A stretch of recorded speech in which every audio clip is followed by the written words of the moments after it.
Vámonos con la mesa de diálogo. Ya llegaron a este espacio libre. Hoy tenemos dos mesas de diálogo. La primera, Renata Turrent. Querida Renata, me da mucho gusto saludarte. Recuerden que a Renata la ven y la escuchan todos los sábados en Sin Censura TV, en Sin Censura Media, en Sin Censura Presenta de 1 a 2 de la tarde. ¿Cómo te va, Renata? Buenas tardes, buenas noches. Muy bien, ¿y tú, querido Vicente, cómo estás? Y a todo el equipo, hola, y a todo el auditorio que nos ve acá, hablando de los comunistas come niños, que me traías muerta de la risa. Pues es que ando con todo el sarcasmo del mundo, querida Renata. Déjame también saludar a Marcelino Gómez Brenes, delegado del gobierno federal en Chihuahua, quien le entra a esta mesa de diálogo. Querido Marcelino, buenas tardes, buenas noches. Buenas tardes, Vicente. Un abrazo, Renata. Aquí estamos ya nuevamente. Gracias por tu invitación. Listotes desde Chihuahua. Fíjense que, déjenme empezar con esto, pues ya andamos centrados en el tema. Desde estas últimas semanas como que no me he equivocado en eso de las campañas y percibo que se viene una nueva campaña para decir que México desvió el camino y ya no va rumbo a Venezuela, sino se desvió por el Caribe y va rumbo a Cuba. Y pues el tema del momento es Cuba y la oposición lo utilizará para decir, ya ven que López Obrador va camino a convertirse, adora a Fidel Castro y le mandó decir a través de Alberto Peláez lo que le mandó decir al rey de España y a los empresarios españoles. ¿Tú percibes esta nueva campaña, Renata? Yo estoy de acuerdo contigo, porque aparte coyunturalmente esto le sirve para hacer esta historia falsa de, pues ahora sí que casi que te burlas, pero de los niños comunistas, ¿no? De los niños, de los señores que comen niños por ser comunistas, y que sí, que quizás Venezuela ya no les funciona tanto porque coyunturalmente hoy no está pasando nada. Ahora, aquí lo que mencionaba Alina muy articuladamente es qué casualidad que se está hablando de estas protestas en Cuba y se ignoró por completo, porque si tú te vas para atrás un mes y tratas de buscar si los medios masivos hablaron de las protestas en Colombia, no encuentras, híjole, yo creo que lo pasan así, de pasadita, y no encuentras ningún análisis de qué estaba pasando en Colombia. Entonces, es obvio que se está manejando toda una narrativa desde los medios de comunicación, la oposición, que lo van a seguir capitalizando mientras sea posible.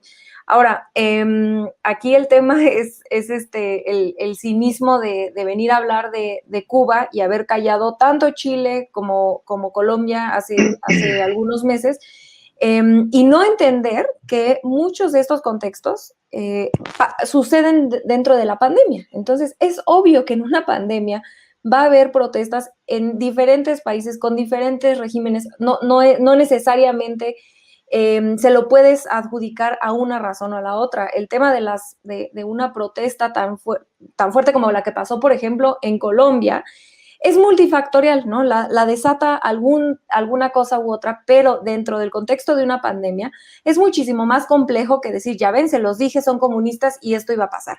Ahora, esto es lo que vamos a estar escuchando en los medios de comunicación, y yo invito al auditorio a que se den una vuelta por Fox News si tienen acceso ahí a ver en internet, lo pueden en el Twitter de Fox News, por ejemplo, pueden ver pedazos de lo que está diciendo Fox News en Estados Unidos.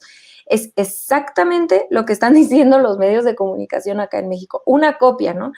Entonces es curioso porque acá la derecha mexicana se cree como si fueran demócratas y voltean a ver a Obama, que también, dicho sea de paso, como bien decía Lina ahorita, fue quien también uno de los actores que encrudeció el tema económico en Cuba.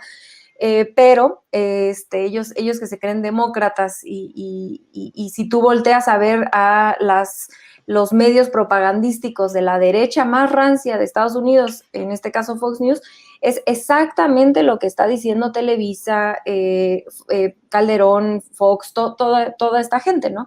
Entonces yo creo que sí se viene una campaña en este sentido, sobre todo porque, como mencionaba yo al inicio, se puede capitalizar de la coyuntura, cosa que hoy no se puede hacer de Venezuela. Es esta lucha, qué desgastante es esta lucha por las narrativas, ¿no, Marcelino? Porque, híjole, a muchos nos toca o al menos hemos decidido ser el contrapeso de esos medios tradicionalmente chayoteriles y desde esos personajes que se creen dueños de la verdad absoluta, pero que no le entran de fondo al debate, pues. Siempre es por encimita. Hoy es Cuba, mañana será lo que tú quieras, Marcelino. Sí, yo ahí nada más difiero un poco con Renata. Yo creo que no va a pasar de esta semana para que traigan el tema de Cuba por dos factores. El primero, porque el tema de la Revolución Cubana, el tema del proceso de transformación que vivió aquel país con Fidel Castro y con toda la lucha en el 59, pues bueno, está muy lejos de nuestras generaciones, está muy lejos de nuestra época. Tenemos más reciente el proceso de Venezuela, que sí han usado desde un comienzo como ejemplo para desprestigiar, para tratar de comparar al presidente Andrés Manuel López Obrador y sobre todo al movimiento de la Cuarta Transformación. Y también porque más allá de que no tenga esa vigencia dentro de las actuales generaciones, sobre todo en nuestro país, pues bueno, porque el gobierno cubano y porque la revolución cubana fue un proceso de transformación tan profundo que tiene un nivel de organización sumamente avanzado, yo creo que único en el mundo, a través de los comités de defensa de la revolución, a través de toda la estructura del Estado y a través de las viejas generaciones que, bueno, aún recuerdan, cosa que aquí es a lo que debemos de apelar, recordar lo que era Cuba antes de la llegada y del triunfo de la revolución. Es lo que aquí, pues bueno, a 3 años ya de la victoria, pues parece que se nos olvida lo que representaban los gobiernos del PRI, del PAN, lo que fue el gobierno de Peña Nieto, lo que fue el gobierno de Calderón, de Fox, de Zedillo, de Salinas, y allá las viejas generaciones es un poco diferente con los jóvenes cubanos, pero tienen un nivel de organización que no van a permitir que este tipo de provocaciones de personajes, de grupos financiados desde Estados Unidos, desde Miami, pues vayan a desestabilizar un proceso que tiene tantos años. Tienen pues la desventaja de atravesar, como todos los países del mundo, esta pandemia, y si le sumamos el bloqueo, pues bueno, es una situación crítica en la que está Cuba. Aquí, por ejemplo, hemos hablado con la Casa de la Amistad con Cuba, con compañeros que mantienen relaciones con aquel país para ver la manera de facilitar provisiones, facilitar incluso dinero, porque son cosas que el bloqueo impide que lleguen. Un ejemplo muy claro es, tienen la vacuna, tienen los médicos, tienen un sistema de salud súper avanzado, pero no tienen jeringas, Vicente, para poder aplicar las vacunas. ¿Por qué? Por el mismo bloqueo. El mundo debería de sentirse avergonzado, por eso precisamente que acabas de señalar, Marcelino Gómez Brenes. Ya que hablamos de Cuba, hablemos de educación. Muchos no llegan a entender la educación basada en el humanismo. Y bueno, pues creo que les hablamos en chino a algunos de estos que tanto lo critican, Renata. Sí, y yo, fíjate que sinceramente, nada más hago un paréntesis, me convenció el compañero Marcelino, entonces espero que tenga razón y que se les olvide como se les olvida la mitad de los temas coyunturales. Pero creo que en este tema, mira, generalmente entiendo sus ataques en contra de cualquier cosa, ahora sí que dice el presidente, pero genuinamente en este tema de la educación humanista, no puedo entender que sean tan... pues tan, híjole, no sé cómo decirlo, tan simples, ¿no? De irte en contra, de pescar. Yo siempre pienso como que el presidente les avienta el estambre y ahí van atrás, ¿no? Y esta es una de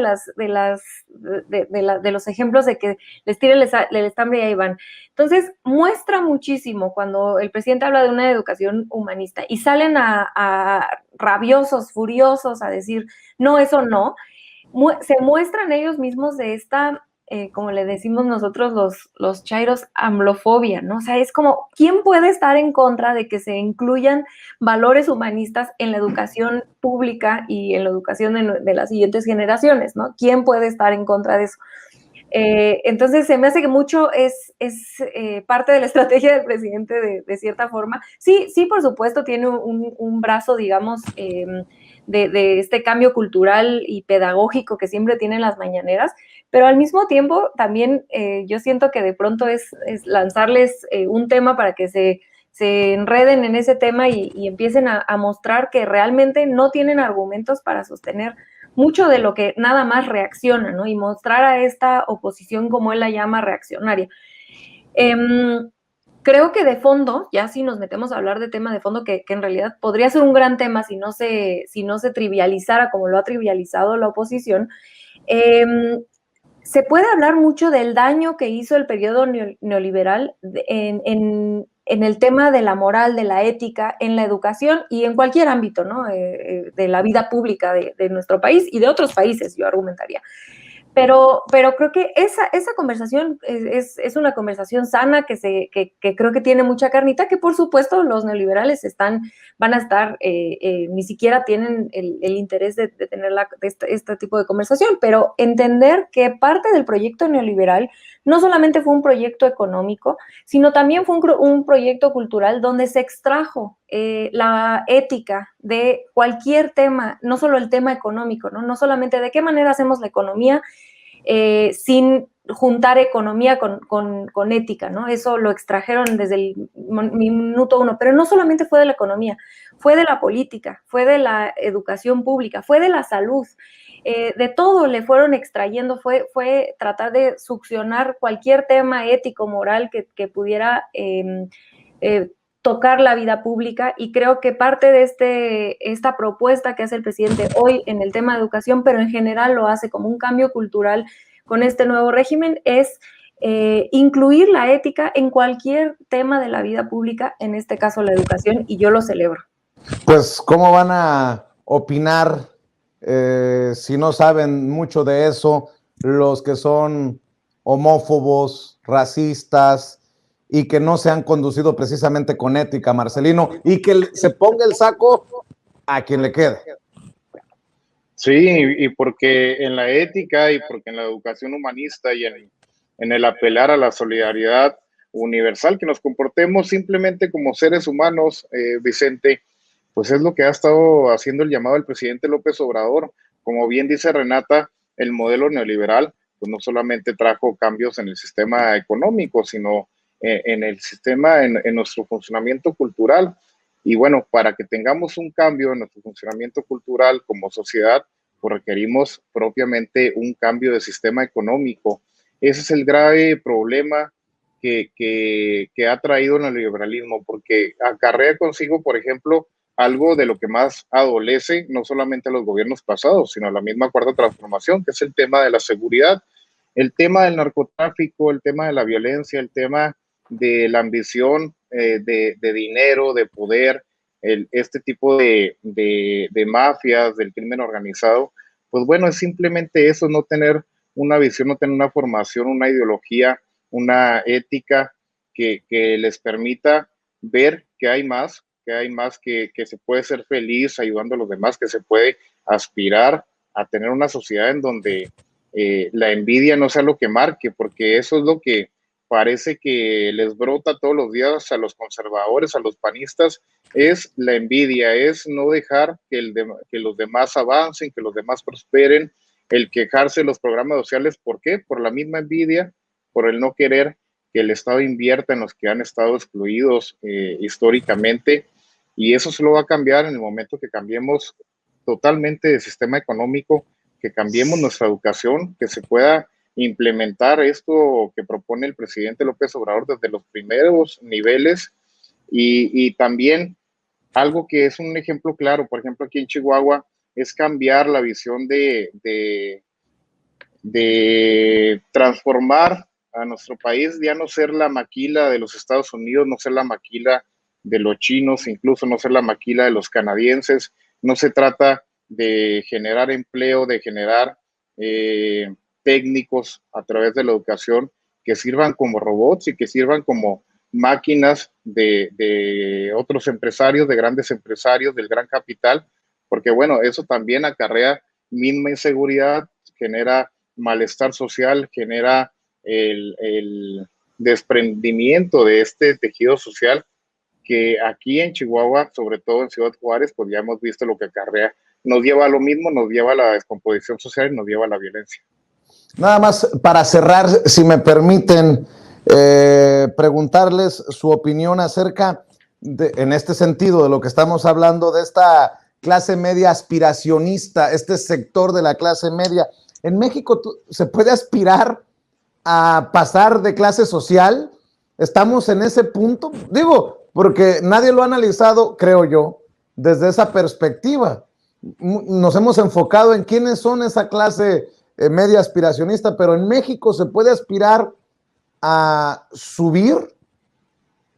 Si estás abajo, llegar a la cumbre, ¿están dados las bases para lograrlo, Renata, Marcelino? A mí me encanta el enfoque que le das, querido Vicente, porque creo que tienes razón. No se ha hablado de que en México no hay movilidad social desde el periodo neoliberal. No ha habido movilidad social. Si tú naces en una familia pobre, lo más probable, la probabilidad está en tu contra para que tú mueras en esa familia pobre. Entonces, creo que el tema, si volteáramos el tema aspiracional a de qué manera le exigimos a nuestros gobiernos que existan las condiciones estructurales para que las familias puedan tener movilidad social, es decir, que no donde nazcan, no, que la cuna en la que nazcan no represente prácticamente el destino que va a ser tu vida en términos socioeconómicos. Entonces podríamos darle un gran significado a esa aspiración de subir de clase, sobre todo para las personas más pobres, ¿no? Y creo que en el fondo eso es lo que significa, obviamente, por el bien de todos, primero los pobres. Lo que pasa es que creo que cierta clase media, sobre todo esta clase media académica, que discursivamente les gustaba en 2018 por el bien de todos, primero los pobres. En 2018 todavía era como muy, vaya, el triunfo de Andrés Manuel antes del 1 de julio se veía tan obvio que ya hasta daba vergüenza decir, pues, ¿qué vas a votar por Anaya o qué? Entonces creo que muchas de esas personas que votaron por Andrés Manuel el 1 de julio, pero que ahora se dicen arrepentidos o que están enojados porque de esa parte de esa clase media, creo que en realidad les gustó el discurso, pero no creyeron que la Cuarta Transformación realmente iba a priorizar a los pobres, ¿no? Y este ejercicio de priorizar por el bien de todos, primero los pobres, cómo se ve en políticas públicas, es que sí, muchas veces el apoyo a las clases medias va a secundario. Esto no significa que no se le esté apoyando a cierto sector de la clase media, sobre todo la clase media baja, pero eso pero siempre priorizando a los más pobres. Cierro contigo, Marcelino. Yo creo, Vicente, que los conservadores han entendido muy mal el concepto de la movilidad social, porque ellos se empeñan y nada más en su visión tienen en que alguien de clase media alta, pueda hacerse millonario, pueda hacerse rico. Es lo único que les importa y es a lo que llaman a la juventud a aspirar, a poder, a costa de lo que sea, a costa de la explotación del hombre por el hombre, a costa de la corrupción, a costa de involucrarse en el narcotráfico, hacerte millonario en un poco lapso de tiempo. Nosotros también somos aspiracionistas, nada más que lo entendemos de otra manera. Aspiramos a que ese 50% de la población que hoy se encuentra en situación de pobreza y más aún en situación de pobreza extrema, pues pueda salir de esa situación y pueda llegar a convertirse en clase media, poder ensanchar esa justa medianía, como dice el presidente López Obrador, pero como bien dice también Renata, primero, por el bien de todos, primero los pobres, fijarnos como meta que la movilidad social pues venga de ahí, que los que están en pobreza, los que se encuentran en pobreza extrema, puedan salir de la situación y no estar pensando que todo mundo podemos aspirar en esta vida, en este corto paso que tenemos por el mundo, pues a ser ricos, a ser millonarios, porque yo sinceramente creo que honestamente, de manera íntegra y ética, nadie se hace rico en este mundo, Vicente. Pues si nos enfocáramos, voy a sonar, perdón, pero tengo que dar mi opinión, si nos enfocáramos más en hablar de bienestar y felicidad y menos de riqueza, de dinero en el banco, creo yo que estaríamos mejor, y se los dice, yo siempre lo he dicho, orgullosamente, el nieto de un albañil y de una señora que no supo leer y escribir, por un lado de mi familia y por el otro de un humilde chef y de una ama de casa. Pero bueno, al final es solamente mi opinión y es punto y aparte. Querida Renata Turrent, estamos al pendiente de 1 a 2 de la tarde todos los sábados en Sin Censura TV, Sin Censura Media y Sin Censura Presenta. ¿Y en dónde más te pueden seguir? Sí, por favor, muchas gracias, querido Vicente. Acuérdense también que cada 15 días está nuestro gran amigo Manuel Ibarra. Este sábado va a estar ahí en el programa, entonces no se lo pierdan. Y me pueden encontrar en @rturrent en Twitter, Instagram y Facebook. Y les mando un abrazo a Marcelino, Vicente, todo el auditorio. Acá vi un Gonzalo que me mandaba muchos abrazos y besos, nada más quería saludarlo de vuelta. Muchas gracias, Renata. Marcelino, ¿en dónde te buscan a ti? Vicente, estamos en Twitter, Facebook, Instagram, YouTube como Marcelino Gómez Brenes. Un abrazote también, Renata, y acá estamos en Chihuahua a la orden. Muchas gracias a los dos. Buenas tardes, buenas noches.